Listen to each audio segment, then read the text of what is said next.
চ্যাপ্টারটা তো পুরো শেষ হয়ে গেছে, তো আজকে সেটার উপর একটা স্পেশাল ক্লাস রাখছি তোদের জন্য।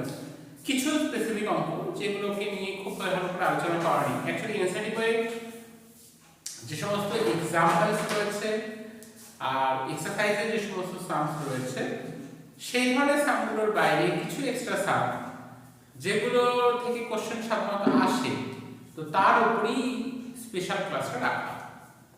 তো আমি কিছু অঙ্ক সিলেক্ট করে নিয়ে এক এক করে তোদেরকে বোঝাবো। যেমন এখানে অলরেডি আমি একটা অঙ্ক সিলেক্ট করেছি। অঙ্কটা একটা, a juice seller was serving his customers using glasses. Okay, গ্লাসে করে জুস সার্ভ করছে। The inner diameter of the cylindrical glass was 5 cm.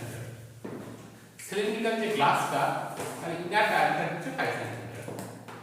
But the bottom of the glass had a hemispherical raised portion which reduced the capacity of the glass. তার মানে প্রত্যেকটা glass cylindrical শেপের, ছবিটি একটু আঁকা। প্রত্যেকটা glass cylindrical শেপের এবং তার ডায়ামিটার হচ্ছে 5 semi. So what is the radius? Radius হচ্ছে 5/2 সেমি। আর প্রত্যেকটা নিচে একটা করে হেমিস্ফেরিক্যাল এর রয়েছে। তার মানে গ্লাসটা যখন পুরো জুস দিয়ে ভরবে তখন কিন্তু পুরো গ্লাস জুসে ভরা নেই, ভিতরে এই জায়গাটা ফাঁকা। আচ্ছা, কারণ গ্লাসে একটা রেস পোরশন হচ্ছে reduce the capacity of the glass, এই জন্য গ্লাসের ক্যাপাসিটি কমে যাচ্ছে। এটা একটা হেমিস্ফিয়ার যার রেডিয়াস হলো একই 5/2। If the height of the glass was 10 cm, গ্লাসের হাইট হচ্ছে 10 cm. Find the apparent capacity of the glass and its actual capacity. তো আমরা এখানে দুটো জিনিস শিখব। একটা হচ্ছে what is the meaning of this apparent capacity and what is the meaning of this. তো আমরা এটাকে আমি হাইটটাকে h দিয়ে ডিনোট করে দিলাম। প্রথমে আমরা অ্যাকচুয়াল ক্যাপাসিটি বার করব, অ্যাপারেন্ট ক্যাপাসিটি বার করব। অ্যাপারেন্ট ক্যাপাসিটি মানে যে গ্লাসটা নিল জুস খাওয়ার জন্য, সে তো প্রথমে জানে না যে নিচে এই কারুকার্য করা আছে দিয়ে জুসের পরিমাণ কম দিয়েছে। সে ভাবছে পুরো গ্লাস ভর্তি আমার জুস আছে।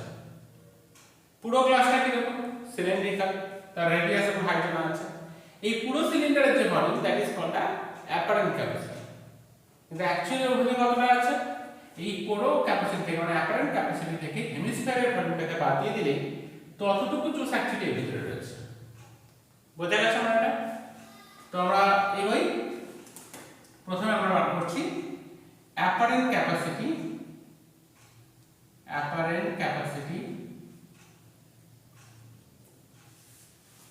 of the glass. কি হবে? পাই আর স্কয়ার h। পাই ভ্যালু কত বসাতে বলেছে? 3.14। রেডিয়াস হচ্ছে 5/2। হাইট কত? 10 centimetre.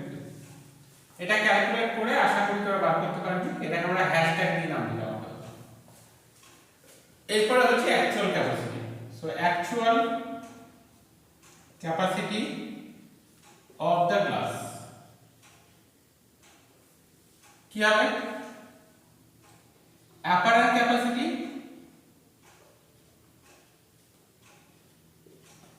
Minus volume of hemisphere. নিচের যে হেমিস্ফেরিক্যাল পার্টটা আছে, হেমিস্ফিয়ার পার্টের ভলিউমটাকে মাইনাস করে দেব। আচ্ছা, প্রথমে আসছে আমরা অ্যাপারেন্ট ক্যাপাসিটি। অ্যাপারেন্ট ক্যাপাসিটি কত?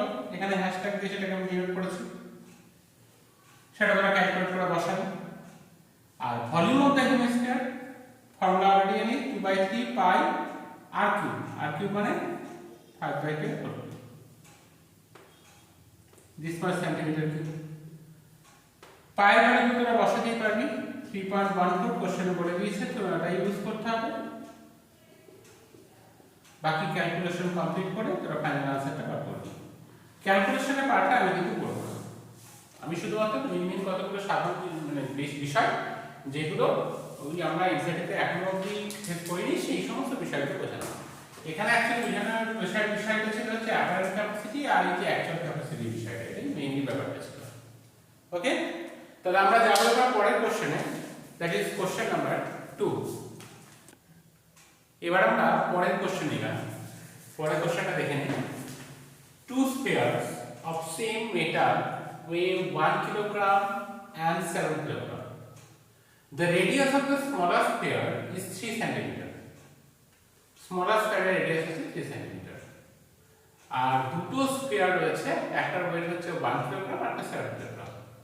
If the two spheres are welded to form a single big sphere, এর মানে বুঝতেই পারছি দুটো স্ফিয়ারকে ওয়েল্ড করে যদি বিগ স্ফিয়ারটা বানিয়ে থাকে তাহলে দুটো স্ফিয়ারের যে total volume that is equal to the volume of the big sphere. Find the diameter of the new sphere, মানে ওই বিগ স্ফিয়ারটা ডায়ামিটার বার করতে হবে। তাহলে আরেকটা ব্যাপারটা, যেটার 1 কিলোগ্রাম ওয়েট তার কিন্তু রেডিয়াস দেওয়া আছে, কিন্তু যেটা 7 কিলোগ্রাম ওয়েট তার কিন্তু রেডিয়াস দেওয়া নেই। তাহলে এখানে আমরা দুটো কাজ, প্রথমত বার করতে হবে 7 কিলোগ্রাম স্ফিয়ারটা রেডিয়াস কত, কারণ সেটা না পেলে ওটার ভলিউম আমি বার করতে পারছি না, ঠিক তো? প্রথমে আমাকে বার করতে হচ্ছে 7 কিলোগ্রাম যে ইয়েটা রয়েছে, স্ফিয়ারটা রয়েছে তার রেডিয়াস কত। তাহলে 7 কিলোগ্রামের যে স্ফিয়ারটা আছে তার ভলিউমটা বেরিয়ে যাবে। আবার 1 কিলোগ্রামের যে স্ফিয়ার তার ভলিউম আমি পেয়ে যাচ্ছি যেহেতু রেডিয়াস দেওয়া আছে। ওই দুটো ভলিউমকে অ্যাড করে নতুন স্ফিয়ারের ভলিউমের সাথে ইকুয়াল করে দিলে সলভ করে রেডিয়াস দিয়ে যাবে। আমি ধরে নিচ্ছি let the radius of the sphere of mass 7 kilogram is r centimeter and the radius of new sphere that is equal to capital R centimeter. তো প্রথমে ছোট স্ফিয়ারটা ভলিউমটা বার করি। Volume of smaller sphere 4/3 pi r cube, radius হচ্ছে 3 centimetre cube. হলো রেডিয়াসটা কি দেওয়া ছিল, সো 4/3 pi 3 কিউব। এখন কথা হচ্ছে আমরা একটা জিনিস জানি অলরেডি, সেটা হচ্ছে volume into mass that is equal to density. আমরা এটা জানতাম ফর্মুলাটা, উই নো।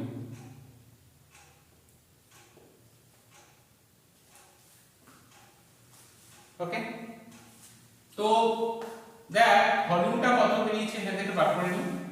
একটা 3 ক্যান্সেল হয়ে যাবে, সো 4 পাই ইনটু 3 স্কয়ার, পাই ঘরটা এখন বসাচ্ছি না, 36 পাই সেন্টিমিটার কিউব।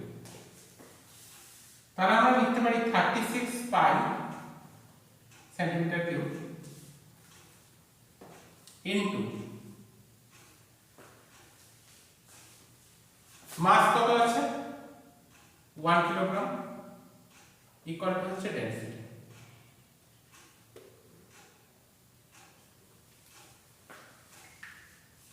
দেখ একটা কথা বলি, আমরা একটুখানি দেখে নিই আদৌ ফর্মুলাটা। ডেনসিটি হচ্ছে মাস পার ইউনিট ভলিউম, তাই তো? তাহলে এখানে একটু ঠিক করি, সেটা হচ্ছে মাস পার ইউনিট ভলিউম। তাহলে ভলিউম ইকুয়াল টু হয়ে যাবে মাস বাই ডেনসিটি। ফর্মুলাটা একটু লিখেছিলাম, ঠিক আছে? কারণ মাস পার ইউনিট ভলিউমকে বলা হচ্ছে density, so mass by volume মানে হচ্ছে ডেনসিটি। তাহলে ভলিউম ইকুয়াল টু কি হয়ে যাবে মাস বাই ডেনসিটি। তাহলে ভলিউম কি, মাস কত আছে 1, সরি আমাদের তো ডেনসিটিটা বার করতে হবে। ডেনসিটি মাস বাই ভলিউম,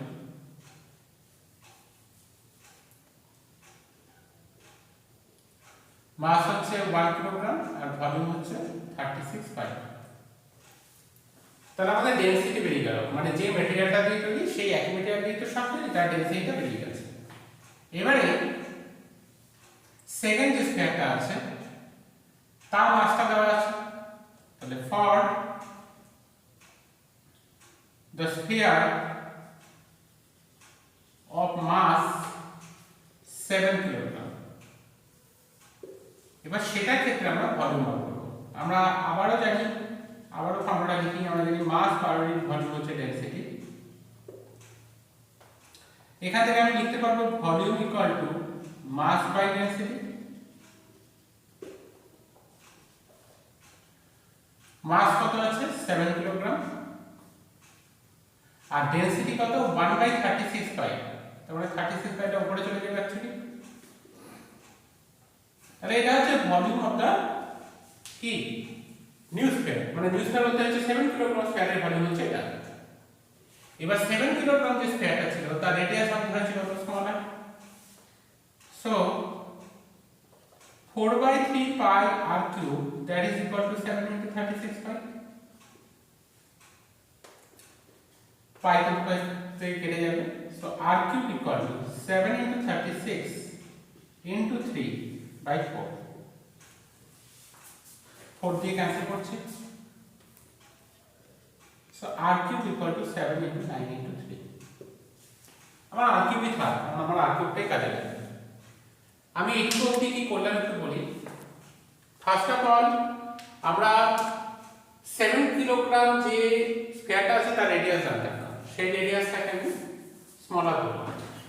আর যে নতুন স্ফিয়ারটা আছে তার রেডিয়াসটাকে আমরা ধরলাম হচ্ছে ক্যাপিটাল r, যেটা বার করব। প্রথমে স্মল r স্ফিয়ারের ভলিউম বার করলাম। আমরা জানি মাস পার ইউনিট ভলিউমকে ডেনসিটি বলে, তো সেখান থেকে স্মল r স্ফিয়ারটা যে মাসটা দিয়ে তৈরি তার ডেনসিটি কি সেটা বেরিয়ে গেল, মানে স্মল r স্ফিয়ারের মেটালের ডেনসিটিটা বেরিয়ে গেল। এই একই মেটাল দিয়ে তো পরের স্ফিয়ারটাও তৈরি, তাহলে পরের স্ফিয়ারের ডেনসিটি এটাই হবে। সেই পরের যে স্ফিয়ারটা তার মাস ছিল 7 কিলোগ্রাম, তার রেডিয়াসটা কেমন ধরেছে স্মল r।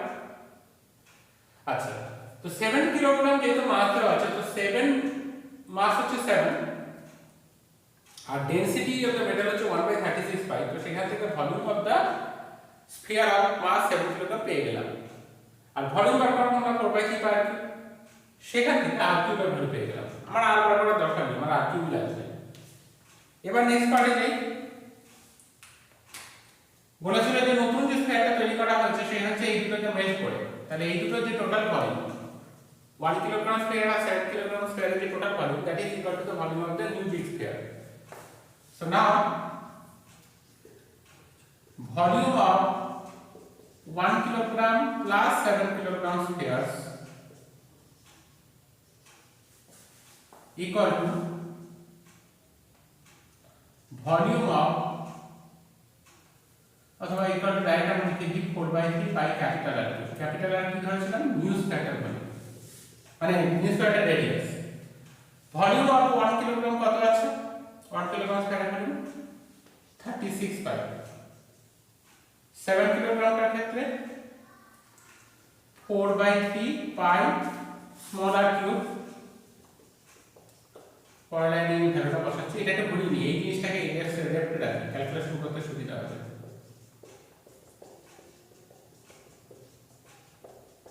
স্মল r কিউবের ভ্যালু কি 7 * 9 * 3। একটা 3 ক্যান্সেল করে দিচ্ছি, পাইটা কমন নিয়ে দুই সাইড থেকে ক্যান্সেল করে দিই।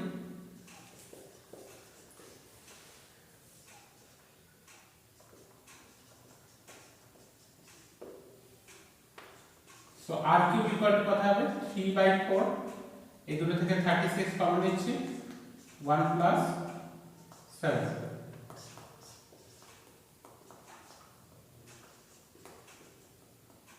27 into 8, so r equal to হয়ে যাচ্ছে 3 into 2, কারণ কিউব রুট করতে হচ্ছে 6। তারপর আমরা এখান থেকে কি বলতে পারবো যে নতুন স্কয়ারটা কামি শেষ হয়ে এসেছে, আসলে খালি মোটামুটি বুঝতে পারছি যেটা হবে। ওকে, তো নতুন স্কয়ার যেটা তার রেডিয়াস হয়ে গেল 6 সেন্টিমিটার, তাহলে ডায়ামিটার কত হবে 12।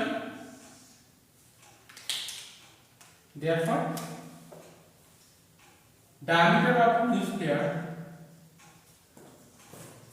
new big sphere equal to twice of radius, আমার 2 into 6 cm, আমার 12। বাস কমপ্লিটেড। দেখো পুরো জিনিসটা বুঝতে পারলি না, তাহলে অঙ্কটার পুরো মানেটা বুঝতে পারলি যে প্রথমে আমাকে স্মল স্কয়ারের রেডিয়াস দিয়ে দিয়েছে, স্মল স্কয়ারের মাস দিয়ে দিয়েছে, কিন্তু যেটা 7 কিলোগ্রাম স্কয়ার তার কিন্তু আমাকে রেডিয়াসটা দেয় না। তাহলে তার রেডিয়াস না বার করা অবধি কিন্তু দুটো স্কয়ারের ভলিউমকে অ্যাড করে নতুন স্কয়ারের ভলিউমের সাথে সমান করা যাচ্ছে না। তো কিভাবে বার করলাম? ডেনসিটি ফর্মুলাটা এখানে কাজে লাগালাম। প্রথমে স্মল স্কয়ার যে মিটার দিয়ে তৈরি সেই ডেনসিটিটা বার করলাম, সেই একই মিটার দিয়ে তো 7 কিলোগ্রাম স্কয়ারটা তৈরি, তো সেই ডেনসিটিটাকে ইউজ করে 7 কিলোগ্রাম স্কয়ারের যে রেডিয়াস, অ্যাকচুয়ালি রেডিয়াসের কিউব বার করেছি, রেডিয়াস যেটা সেটা বের করে ফেলেছি। এবার 1 কিলোগ্রাম স্কয়ারের ভলিউম আর 7 কিলোগ্রাম স্কয়ারের ভলিউম দুটোকে অ্যাড করলে তো অবশ্যই ওই বিগ যে নিউ স্কয়ারটা তৈরি করা হয়েছে তার ভলিউমের সাথে সমান হবে, কারণ এই দুটোকে মেল করেই তো ওটা তৈরি। বাস ইকুয়েশন তৈরি করলে সলভ করে বিগ যে নতুন স্কয়ারটা তৈরি করা হচ্ছে সেটা রেডিয়াস তৈরি করবে। ক্লিয়ার? ভালো করে অঙ্কটা তো একবার দেখ, আশা করি বুঝতে পেরে যাবি। আমি যাবো এবার এর পরের কোশ্চেনে, কোশ্চেন নাম্বার 3। আচ্ছা, কোশ্চেন নাম্বার 3 তে আসলাম। কি দিয়েছে কোশ্চেনটা দেখ। A hemispherical bowl of internal diameter 36 cm, তাহলে বাউলটার ইন্টারনাল ডায়ামিটার দেওয়া আছে 36 cm, contains liquid. This liquid is filled into 72 cylindrical bottles. Okay, this liquid is filled into 72 cylindrical bottles of diameter 6 cm. Find the height of each bottle if 10% liquid is wasted in the transfer. তারপরে 10% liquid transfer করতে গিয়ে West হয়েছে, আমরা actually কতটা transfer হয়েছে?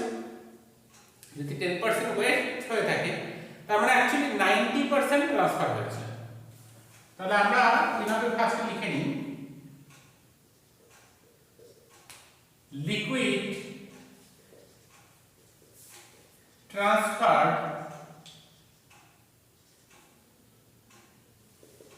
100 minus 10%, তার মানে হচ্ছে 90%। তাহলে আমরা লিকুইড অ্যাকচুয়ালি ট্রান্সফার করছি।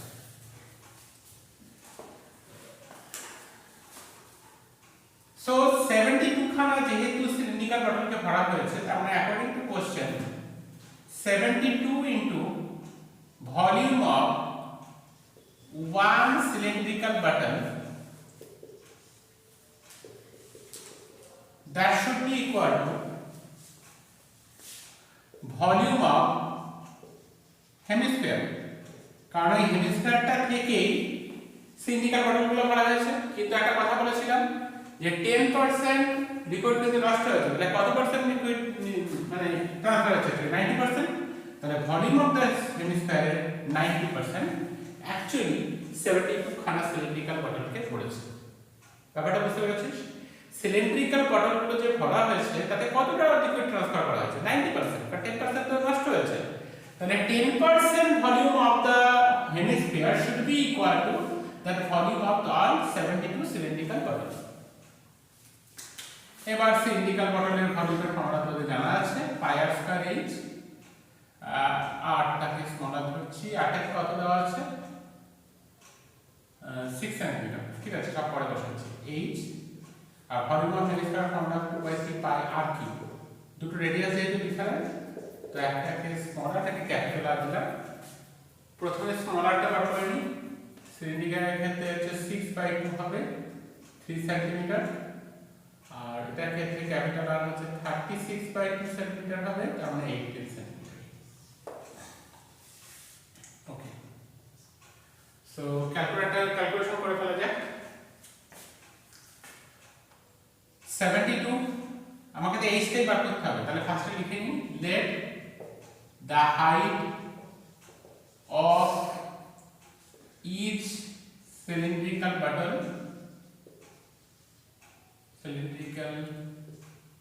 bottles equal to 8 cm। এটা ফার্স্ট আমরা লিখে নিলাম। পাই হবে 22/7, রেডিয়াস হচ্ছে 3,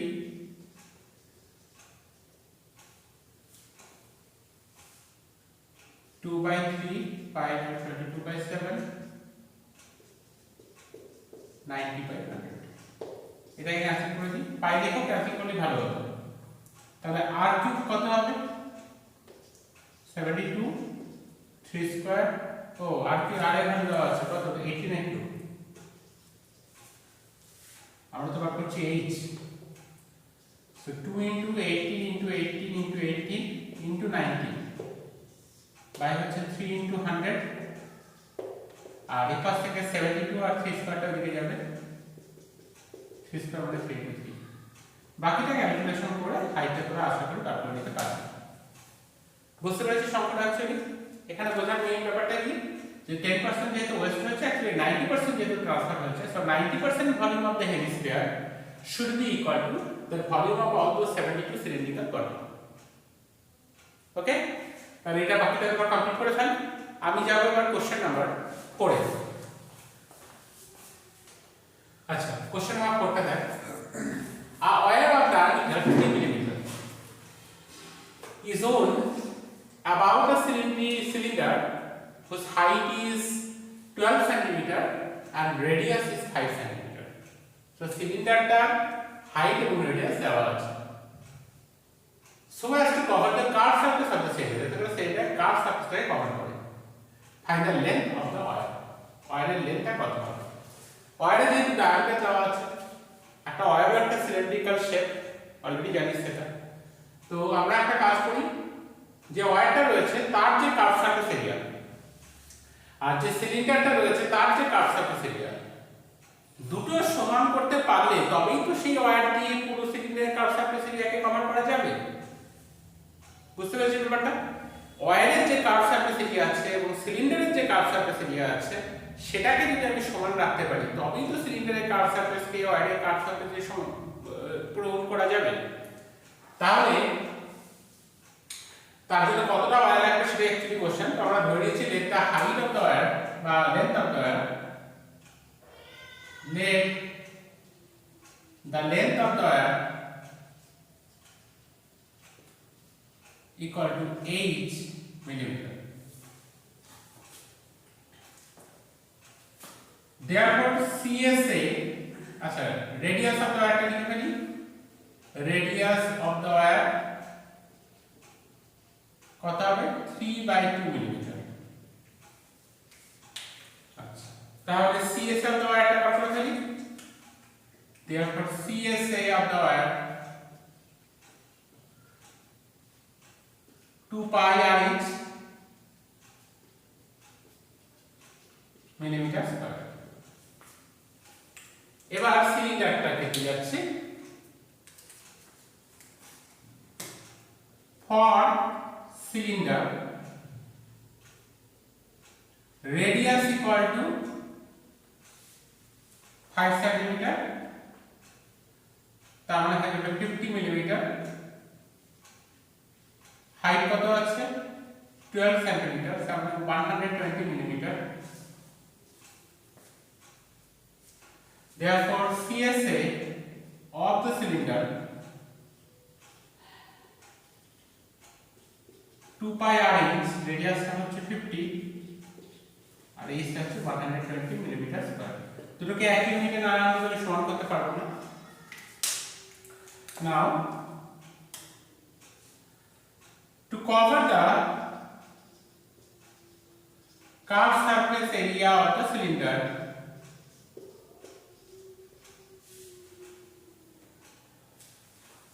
we have to maintain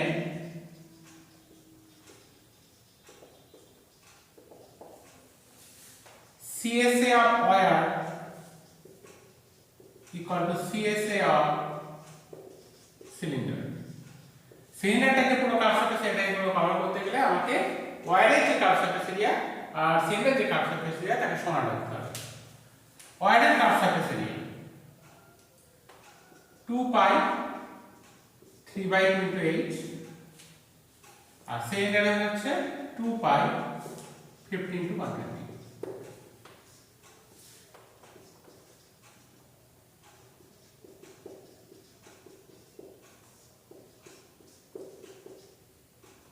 so h equal to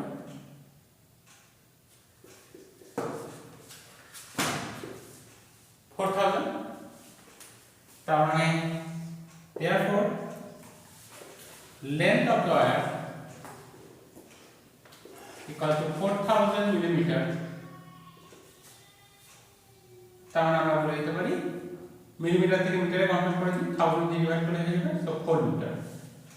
তাহলে ওয়ারের লেন্থ থেকে যদি 4 মিটার নিই তাহলে পুরো কার সারফেস দিয়ে অফ দ্য সিলিন্ডারটাকে কমপ্লিটলি কভার করে দেবে। বুঝতে পেরেছি সংখ্যাটা? আচ্ছা, যাওয়া যাক নেক্সট সাম। আচ্ছা, ভ্যারাইটি আমি অ্যাকচুয়ালি ভেবেছিলাম ফার্স্ট টার্ম অফ কোন, তো ফার্স্ট টার্ম অফ কোন তো অ্যাকচুয়ালি সিলেবাসে নেই। তো যাই হোক, এখানে আমরা স্পেশাল ক্লাস শেষ করছি। এখানে মানে অ্যাকচুয়ালি দু একটা সাবই এদিক ওদিক ছিল, বাকি সবই এনসিইআরটি টাইপের মধ্যেই রয়েছে। তো এবারে এর সাথে দেওয়া যে ওয়ার্কশিটটা সেটা তোরা কমপ্লিট করে ফেলবি, যদিও মানে ওটা যদি দেওয়া হয়ে থাকে কমপ্লিট করে ফেলবি, ঠিক আছে? আর আপাতত এখানে কিছু বোঝার নেই। তবে ওয়ার্কশিটের মধ্যে একটা জিনিস দেখবি, যে সমস্ত কোশ্চেনগুলো related to the first term সেগুলো এখন করবি না। এদেরটা দিয়ে রেখেছি কেন, ক্লাস 11 এর ম্যাথে ফার্স্ট টার্মটা আবার অ্যাড হয়ে যাবে সেই কারণে। ঠিক আছে? ওকে, বাই।